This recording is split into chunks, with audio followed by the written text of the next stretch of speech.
മോശ ദൈവത്തോട്, ഞാൻ ഇസ്രായേൽ മക്കളുടെ അടുക്കൽ ചെന്ന് നിങ്ങളുടെ പിതാക്കന്മാരുടെ ദൈവം എന്നെ നിങ്ങളുടെ പക്കൽ അയച്ചിരിക്കുന്നു എന്ന് പറയുമ്പോൾ അവൻ്റെ നാമം എന്ത് എന്ന് അവർ ചോദിച്ചാൽ ഞാൻ എന്തു പറയണമെന്ന് ചോദിച്ചു.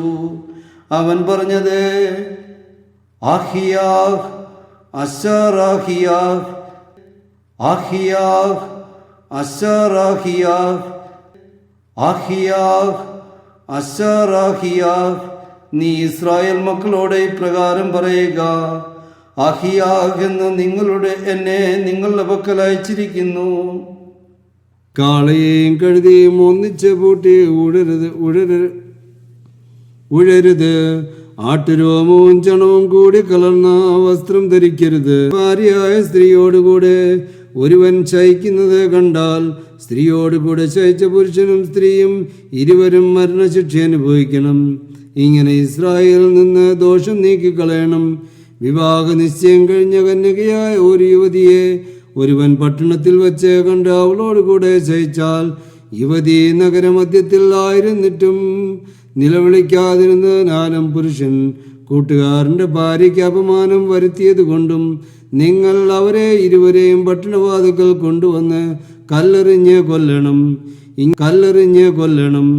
ഇങ്ങനെ നിങ്ങളുടെ ഇടയിൽ നിന്ന് തിന്മ നീക്കണം. എന്നാൽ വിവാഹ നിശ്ചയം കഴിഞ്ഞിരിക്കുന്ന ഒരു യുവതിയെ ഒരുവൻ വയലിൽ വെച്ച് ബലാത്കാരത്തോടെ അവളോട് കൂടെ ശയിച്ചാൽ ആ പുരുഷൻ മാത്രം മരണശിക്ഷ അനുഭവിക്കണം. യുവതിയോടെ ഒന്നും ചെയ്യരുത്. അവൾക്ക് മരണാർഹമായ പാപമില്ല. ഒരുവൻ കൂട്ടുകാരൻ്റെ നേരെ സണ്ടയിട്ടിട്ട് അവനെ കൊല്ലുന്നത് പോലെയാകുന്നു ഈ കാര്യം. വയലിൽ വെച്ചാണല്ലോ അവൻ അവളെ കണ്ടുമുട്ടിയത്. യുവതി നിലവിളിച്ചാലും അവളെ രക്ഷിപ്പാൻ ആരുമില്ലായിരുന്നു. വിവാഹ നിശ്ചയം കഴിയാത്ത കന്യകയായ ഒരു യുവതിയെ ഒരുവൻ കണ്ട് അവളെ പിടിച്ച് അവളോടുകൂടെ ശയിക്കുകയും അവരെ കണ്ടുപിടിക്കുകയും ചെയ്താൽ അവളോടുകൂടി ശയിച്ച പുരുഷൻ യുവതിയുടെ പിതാവിന് 50 വെള്ളിക്കാശ് കൊടുക്കണം. അവരെ കണ്ടുപിടിക്കുകയും ചെയ്താൽ അവളോടുകൂടി ശയിച്ച പുരുഷൻ യുവതിയുടെ പിതാവിന് 50 വെള്ളിക്കാശ് കൊടുക്കണം. അവൾ അവൻ്റെ ഭാര്യയാകുകയും വേണം. അവൻ അവൾക്ക് അപമാനം വരുത്തി തൻ്റെ ആയുഷ്കാലത്തൊരിക്കലും അവൻ അവളെ ഉപേക്ഷിച്ചുകൂടാ. പിതൃഭാര്യയെ ആരും പരിഗ്രഹിക്കരുത്. ഗർഭം ധരിച്ചാൽ കുഞ്ഞിനെ പ്രസവിച്ചാൽ അവൾ 7 ദിവസം അശുദ്ധിയായിരിക്കണം. ഋതുവിന്റെ മാലിന്യകാലത്തെ പോലെ അവൾ അശുദ്ധിയായിരിക്കണം. 8-ാം ദിവസം അവന്റെ അഗ്രചർമ്മം പരിച്ഛേദന ചെയ്യണം.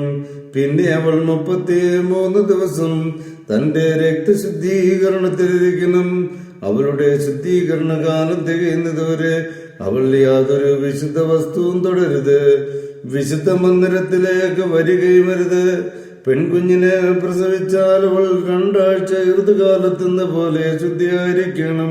പിന്നെ 66 ദിവസം തന്റെ രക്തശുദ്ധീകരണത്തിലിരിക്കണം. പിന്നെ മകന് വേണ്ടിയോ മകൾക്ക് വേണ്ടിയോ അവളുടെ ശുദ്ധീകരണകാലം തികഞ്ഞ ശേഷം അവൾ 1 വയസ്സ് പ്രായമുള്ള ആട്ടിൻകുട്ടിയെ ഹോമയാഗത്തിനായും ഒരു പ്രാവിൻ കുഞ്ഞിനെയോ ഒരു കുറുപ്രാവിനെയോ പാപയാഗത്തിനായും സമാഗമന കൂടാരത്തിന്റെ വാതിക്കൽ പുരോഹിതന്റെ അടുക്കൽ കൊണ്ടുവരണം. അവനത് ദൈവസന്നിധിയിൽ അർപ്പിച്ച് പ്രായശ്ചിത്തം കഴിക്കണം. എന്നാൽ അവളുടെ രക്തസ്രാവം നിന്നിട്ട് അവൾ ശുദ്ധയാകും. സംഖ്യാപുസ്തകം 31-ാം അധ്യായം. വീണ്ടും ദൈവം മോശയോട് അരുളി ചെയ്തു, ഇസ്രായേൽ മക്കൾക്ക് വേണ്ടി മിദ്യാന്യരോട് പ്രതികാരം നടത്തുക. അത് കഴിഞ്ഞ് നീ നിന്റെ ജനത്തോട് ചേരും. അപ്പോൾ മോശ ജനത്തോട് സംസാരിച്ചു. മിദ്യാന്യരുടെ നേരെ പുറപ്പെട്ട് മനുഷ്യരിലും മാട്, കഴുത, ആട് എന്നിവയിലും 500 ദൈവത്തിന് ഓഹരിയായി വാങ്ങണം. അവർക്കുള്ള ഓഹരിയിൽ നിന്ന് അതെടുത്ത് ദൈവത്തിന് വഴിപാടായി പുരോഹിതനായ എലിയാസറിനെ ഏൽപ്പിക്കണം. എന്നാൽ ഇസ്രായേൽ മക്കൾക്കുള്ള ഓഹരിയിൽ നിന്ന് മനുഷ്യരിലും മാട്, കഴുത, ആട് മുതലായ എല്ലാ സകലവിധ മൃഗത്തിന്റെ തിരുനിവാസത്തിലെ അതിൽ 9-ൽ 1 ദൈവത്തിന്റെ തിരുനിവാസത്തിലെ ജോലിക്കാരായ ലേവ്യർക്ക് കൊടുക്കണം. ദൈവം മോശയോട് കൽപ്പിച്ചതുപോലെ മോശയും ഏലിയാസറും ചെയ്തു. യോദ്ധാക്കൾ കൈവശമാക്കിയതിനെ പുറമേ ഉള്ള കൊള്ള 7,70,75,000 മാടും 70,000 മാടും 61,000 കഴുതയും പുരുഷനോട് കൂടെ ശയിക്കാത്ത സ്ത്രീകൾ എല്ലാം കൂടി 30,000 പേരുമായിരുന്നു. യുദ്ധത്തിന് പോയവരുടെ ഓഹരികൾ ആട് 3,37,500, ആടിൽ ദൈവത്തിനുള്ള ഓഹരി 675, കന്നുകാലി 36,000, അതിൽ ദൈവത്തിനുള്ള ഓഹരി 72, കഴുത 30,500, അതിൽ ദൈവത്തിനുള്ള ഓഹരി 610, ആൾ 16,000, അതിൽ ദൈവത്തിനുള്ള ഓഹരി 32, ദൈവത്തിന് വഴിപാടായിരുന്ന ഓഹരി. ദൈവം മോശയോട് കൽപ്പിച്ചതുപോലെ മോശ പുരോഹിതനായ ഏലിയാസറിനെ കൊടുത്തു. മോശ യോദ്ധാക്കളിൽ നിന്ന് ഇസ്രായേൽ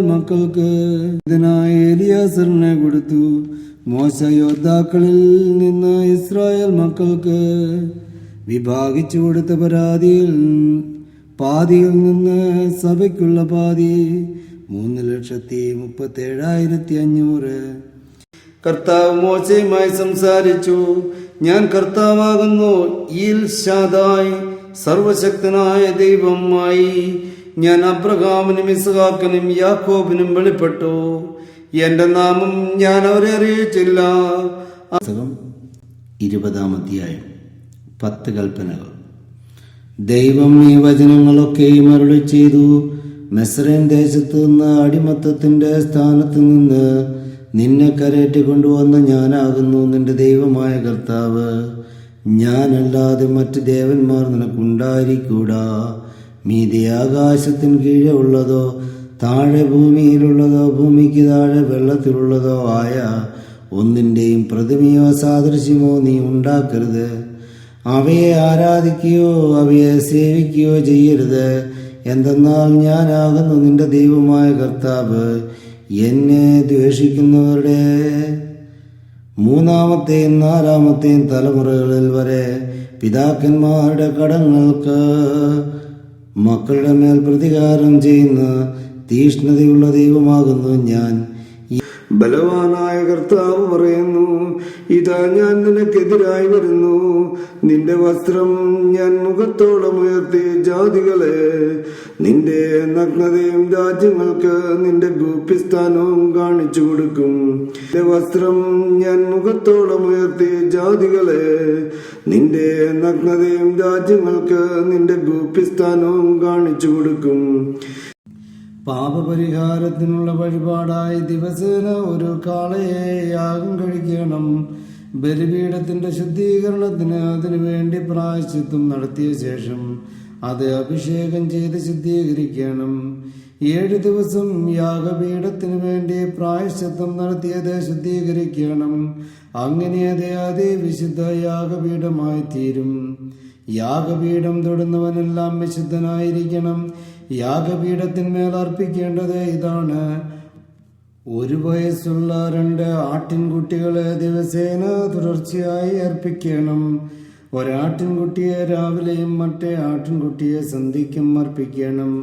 ആട്ടിൻകുട്ടിയോടൊപ്പം 1/4 ഹീൻ എണ്ണയിൽ കുഴച്ച ഇടങ്ങഴി നേരിയ മാപം പാനീയയാഗമായി 1/4 ഹീൻ വീഞ്ഞും അർപ്പിക്കണം.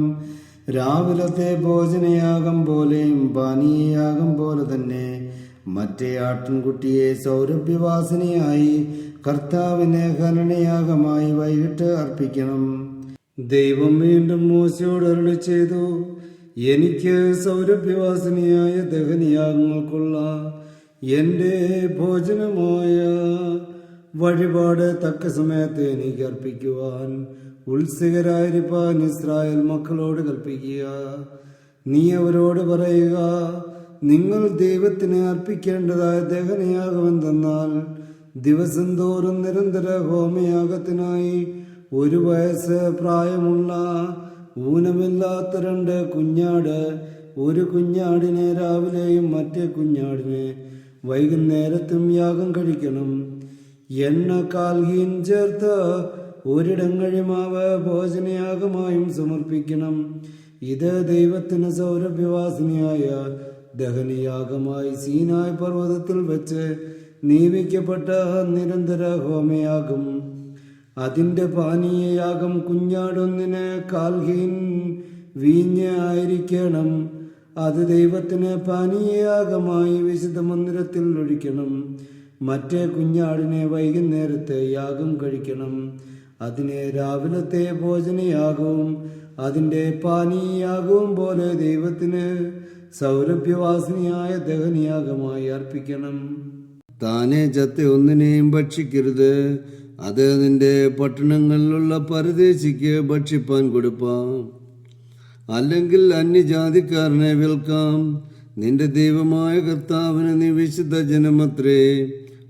നിന്റെ ദൈവമായ കർത്താവ് തന്റെ നാമം സ്ഥാപിപ്പാൻ തിരഞ്ഞെടുത്തിരിക്കുന്ന സ്ഥലം വളരെ ദൂരവും അത് കൊണ്ടുപോകുവാൻ കഴിയാതെ വണ്ണം വഴി അതിദീർഘവുമെങ്കിൽ അത് വിറ്റ് പണമാക്കി പണം കയ്യിൽ എടുത്ത് നിന്റെ ദൈവമായ കർത്താവ് തിരഞ്ഞെടുത്തിരിക്കുന്ന സ്ഥലത്തേക്ക് കൊണ്ടുപോകണം.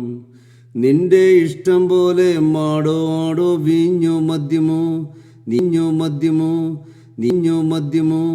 നീരിക്കുന്ന ഏതും പണം കൊടുത്തു വാങ്ങി നിന്റെ ദൈവമായ കർത്താവിൻ്റെ സന്നിധിയിൽ വെച്ച് ഭക്ഷിച്ച് നീയും നിന്റെ കുടുംബവും സന്തോഷിക്കണം. നിന്റെ പട്ടണങ്ങളിലുള്ള ലേവിനെ മറന്നുകളയരുത്. അവൻ ഉൽപ്പത്തി പുസ്തകം 12-ാം അധ്യായം.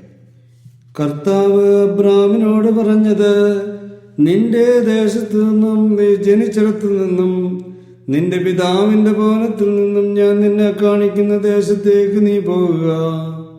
അവിടെ നിന്ന് പുറപ്പെട്ട് തെക്കോട്ട് പോയിക്കൊണ്ടിരുന്നു.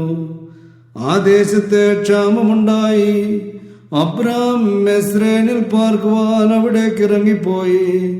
എന്തെന്നാൽ ആ ദേശത്ത് ക്ഷാമം അതികഠിനമായിരുന്നു.